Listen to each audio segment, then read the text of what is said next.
We can't quite get our new weapon just yet, so let's go this way. Water will slow Ratchet down if it's shallow, but you can't swim in it. If you're going swimming, you can swim! And I'm convinced that Ratchet's swimming speed, though it's slow in general, I think he does go a little bit faster underwater than he does at the surface.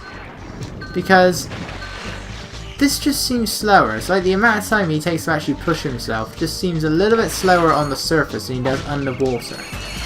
And unfortunately, because this is HD, wasn't adjusted for widescreen, so you can still see the air meter on the side of the screen there. Now I'm looking at the whole ball capture, and it's showing up a lot more than it is on the TV because of the means of recording this. It does slightly make that I can't quite see so much on the TV as I could normally, but it's not going to impact anything at all. It just means not so much of the air meter show, which if anything is better. Rather than having like half the air meter show, all I can see is just like two little orange lines on the side. The crates are everywhere in this game, by the way. Crash Bandicoot, he'd be losing himself right now. We don't have a spin attack though, so we got to use our Omni Wrench or our weapons. I recommend the Omni Wrench, so that you're not wasting any ammo just to break open a few crates, which pretty much contain bolts and nothing else. Again, if there's any crates that you see that are like a grey colour with a G on it, those are ammo crates. You can use them to fill up any ammo for a weapon that isn't maxed out yet. If you have like a large selection of weapons and you're using one but it's maxed and there's only one weapon that isn't, you're guaranteed to get the ammunition for that one unmaxed weapon. After that, it'll just become random on what it gives you. And if you end up using that weapon, there will always be like a few bits of ammo that will just be laying on the ground, ready for you to pick up, like that. So I have maxed out my bomb glove, so I can't pick this up. If I use my bomb glove, I can now pick it up. They only hold so much though, and I really should have used my bomb glove over here, because, break this wall, we got ourselves a gold bolt, and a lot of other bolts. Gold bolts serve two purposes. One in the PS2 version, two in the PS3 version. So by that I mean they serve the purpose of being a trophy, in this version only, but in all versions they are used to buy gold weapons. You are able to get some of them towards the end of the original story, but otherwise you have to collect them in challenge mode, which is essentially New Game Plus. And that's how you obtain the rest of them. And you, in addition to having to spend a hefty number of your regular bolts, you're also going to have to use your gold bolts. 4 per gold weapon, so 10 gold weapons in total. But the actual number of regular bolts you need will just depend on the weapon. It could be as few as like 20,000. Others will require something like 60,000. You can still press the triangle buttons to view those. And now you get a new weapon. You know what, let's not bother with the ammo. Da da da da! This is the Parasitor. And while it may only be the first true level of the game, it actually gives us one of the best weapons in this game, because the Parasitor is awesome. It's a flamethrower. You know, it doesn't have the best range, it's more useful for close range combat. But, you know, enemies are often going to surround you, so it is really useful. And it's pretty strong as well. I mean, most enemies in Ratchet & Clank, no matter how intimidating they look, in the first game, they don't take much. Even these guys, who have a pathetic range, you know, they actually move. But yeah, no matter how big an enemy looks, he's really not going to take any more than maybe 4 hits. And enemies that take that many hits are pretty rare. Regardless of which weapon you're using. And you get some weapons that are pretty damn powerful. But the Parasitor is definitely useful when you got like swarms of small enemies, because while your wrench is pretty reliable for the most part, when you're surrounded by enemies, you know, Ratchet can pretty much only attack in front of him, so he's open to any attacks from an enemy that's behind him. And I find myself getting hit quite a lot because of that. And you can only take 4 hits. As you can see by the little thing on top there, so there's nanotech. Break over one of these, and you can get you can increase your health meter. Well, not increase it, but you can fill up any that you're missing. It goes up to 8 in this game. Oh look, this guy's on my side. See, I broke that thing open, so now it's standing there, but because I got hit, now I'm healthy again. At first you can upgrade it by 1, so you can get your thing up to 5, but in challenge mode, it will be available at right from the start, but really, you're not going to be getting enough bolts to get any more until you're in challenge mode, where the bolts will increase in value a little bit. And you can get up to 8, but later games would just give you a flat out health bar that you can increase by simply defeating enemies. 2 things that we're not going to be seeing until later in the game. There's this thing, which we're not going to be seeing until we get the Sonic Summoner, and that tunnel, which we need to be able to actually move quickly underwater against the current, and we need an upgrade for Clank to do that. So we're not going to be going up there for some time. This game does have quite a lot of backtracking when it comes to skill points and gold bolts. You know, it's not too bad. You can at least this gives you something to look forward to for when you can eventually come back here. And if for some reason you should ever get lost, which you really shouldn't, because while there are multiple pathways in a level, those pathways are pretty linear. So you can bring up a map by pressing select. And you can see we pretty much got 2 pathways. Well, in Novalis' case, we more or less had 3 pathways, which some levels do have. One is more focused on platforming, the other will be more focused on combat. It's the way it generally works, and if there's ever a question mark at the end of one, that's plot. That's pretty much the end of the pathway, and then it'll give you like a shortcut to get back.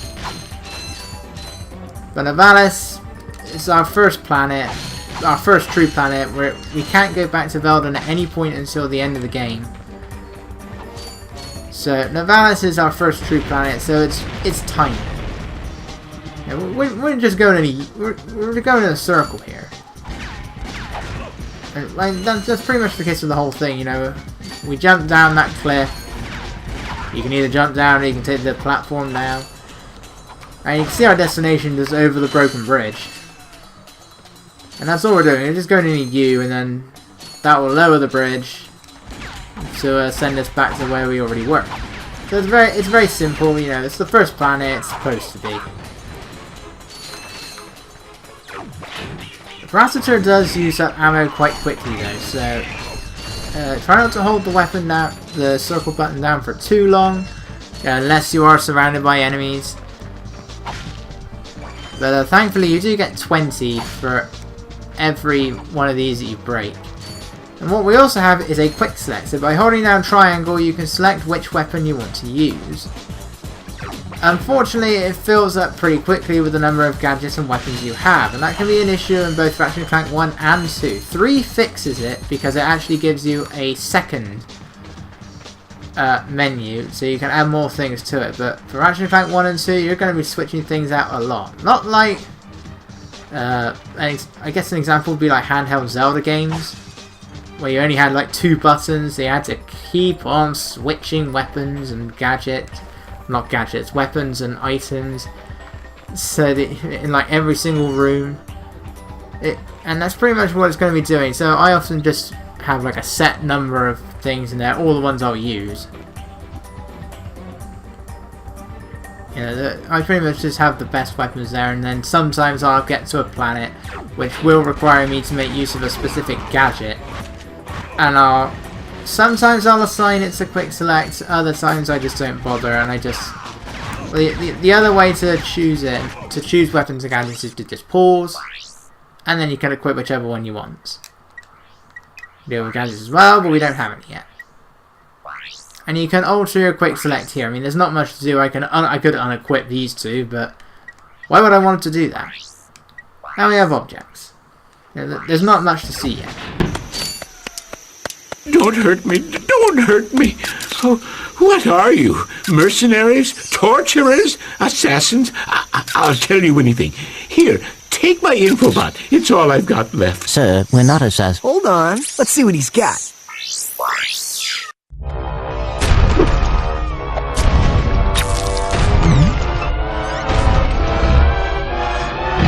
Has this ever happened to you?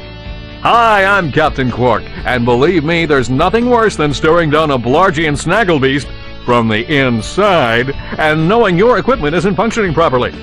That's why I come to Al's Robo Shack for all my electronic needs. Al has been the exclusive repair shop for my super electro gadgets since I was knee-high to a sand mouse. If Al can't fix it, it's not broke. Right, Al? You said it, pal! So if you're fighting crime, or just fighting grime, come to Al's Robo Shack in Metropolis for all your robotic repairs. Al's Robo Shack, it's Qwark-tastic! Do you know what this means? Yeah, Captain Qwark is really sold out. No, it means Captain Qwark is on Metropolis. We could tell him about this invasion. If we had a ship.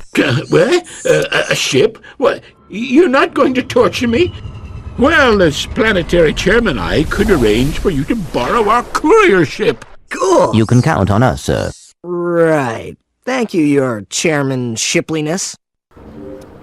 Your chairman shipliness. I'm sorry. I do like making puns. And I've been watching a lot of videos that have from other YouTubers that do a lot of puns.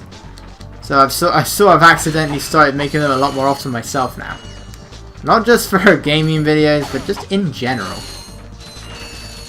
By the way, if there are any points where I just sound like I am talking like a robot, it's simply the whole process of having to move house is taking so much longer than I thought. That's why it's been like 2 months since I've recorded anything. But I'm finally back. I'm finally hoping that the damn recording actually works this time. This is not my second take doing this. Thankfully I didn't get that far. I only got to the end of Novalis, but it's still really annoying that for some reason it didn't work, and I'm hoping that the new editing software is going to be a bit more useful. But yeah. So I apologize. I'm sorry if I do actually sound a bit like I'm talking like some sort of robot. But not like Clank Robot. But I'll improve. I hope I improve.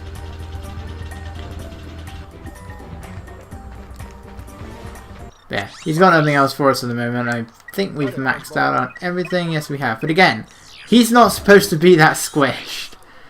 But I think it's something that only applies to the digital version of the game. And I think the digital version has a few issues. Like sometimes the bolts will come out as like a black colour or something like that. But he is not supposed to be that squished. And he doesn't look like that on the disc version, so I hear. I mean, this is the only version of Ratchet Clank I own. But from what I'm aware, he appears more normal size, taking up that most of that black screen in the disc version as well as the PS2 version. But yeah, that's our first planet.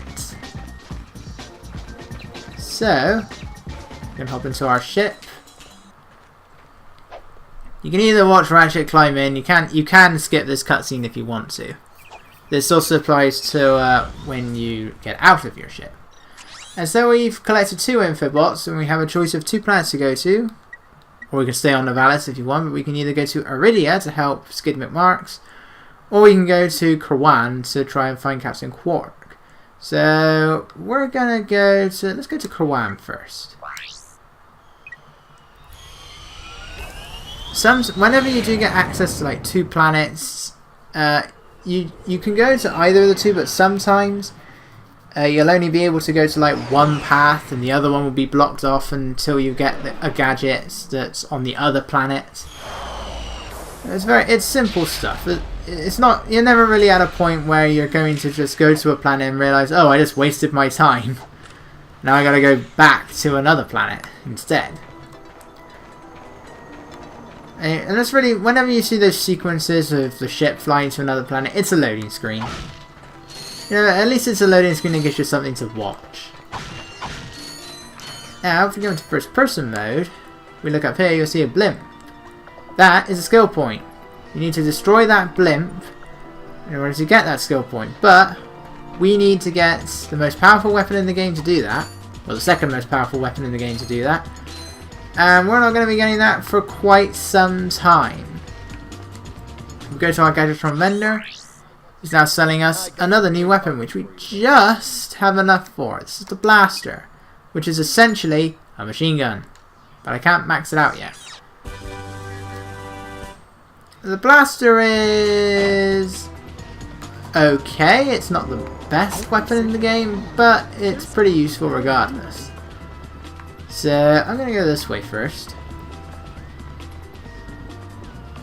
And what is this? This looks like... Is it Captain Qwark or is it a faker? But first, TNT crates. You activate them by simply touching them. It's not like Crash Bandicoot where you actually have to jump on them. Simply touching them will activate them, and it will make that buzzing sound 4 times before it explodes. Or you can just attack it straight away. Welcome to the Captain Qwark fitness course. If you're strong enough, fast enough, and clever enough to beat my fitness challenge, you will receive a reward from my head trainer. Simply make your way to the 3rd island to complete the course. Good luck! Qwark Enterprises is not responsible for sprains, broken bones, snapped tendons, bruised egos, or accidental death incurred while taking the challenge. Excuse me, Captain, but we have more pressing issues. We urgently need your assistance. Clank, Yes? do you notice anything unusual about Captain Qwark? Well, I find the fact that he has a spring where his leg should be to be quite puzzling. And why do you think that is? Possibly an injury incurred while battling evil? This isn't the real Captain Qwark, you numbskull. It's a robot. Oh. That's right, fitness fans. Just make it to the 3rd island to claim your reward. And don't forget to tune in this week as I, Captain Qwark, appear in person to present the grand prize for the Hoverboard Championship held in Blackwater City. Woo! Alright, well you can destroy this thing, but like the blimp, you need the same weapon to destroy it, and also like the blimp, it's a skill point. And that weapon is the Visibomb gun, which is incredibly powerful and one of the best weapons in the game, but we're not going to be getting it for quite a while. It's not the last weapon, but it is a bit of a wait. As far as I'm aware, it's the only weapon that can destroy it. I mean, we get 2 rocket weapons in the game, but I don't think the Devastator can destroy it. I think you need the Visibomb gun, and you definitely need the Visibomb gun to destroy that blimp. And they're both skill points. And this is how you can normally identify something that you can wall jump on. It'll be like a black and yellow colour. When we were on Novalis, we got that gold bolt. It wasn't. But usually if you see 2 walls that are next to each other and they're not that... you can wall jump on them. But if they're not coloured in like these ones are, they're normally the more well hidden ones. The ones that are hiding a secret in some way. Jump up here. This is completely automatic. Yeah, like I even pressed the X button to see if I could jump off. At the end though, I didn't press it whilst I was halfway there because one of my biggest criticisms of Ratchet Clank, it's kind of lacking in the checkpoints. They're there, but they're pretty scarce. You know, sometimes you have to complete a whole entire pathway in one run, whereas other times it maybe have like a checkpoint halfway through. But it wouldn't be until Ratchet Clank 2 where it actually tells you that you've found a checkpoint. It's sort of just, you'll die and then you'll see where you respawn in this game. So you may or may not hit a checkpoint, but sometimes you gotta go quite a long way before you actually get to a checkpoint. And it can be quite annoying when the difficulty picks up in certain areas, especially in Ratchet Clank 2. Ratchet Clank 1 is a pretty easy game overall. I definitely think Ratchet Clank 2 is the more difficult one. But the lack of checkpoints can make this game a bit of a challenge. And it can be a bit frustrating if you die near the end of something and you're then sent back either halfway through it again or maybe even the whole entire thing. And you know, that can be really annoying. But yeah, this challenge course really isn't that hard. Now you can glide down there. You just see some crates in the distance. Going to be going there in a moment. We got to get an upgrade, and that upgrade isn't until we go to the other section of the level. Now, who on earth is this? Listen up, you loudballs! That was the most pathetic display I have ever seen on that obstacle course! What do you mean? We finished the circuit, ma'am. Oh yeah, but it was weak.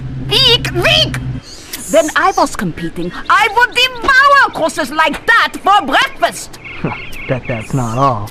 If it were up to me, you would drill for the rest of the day!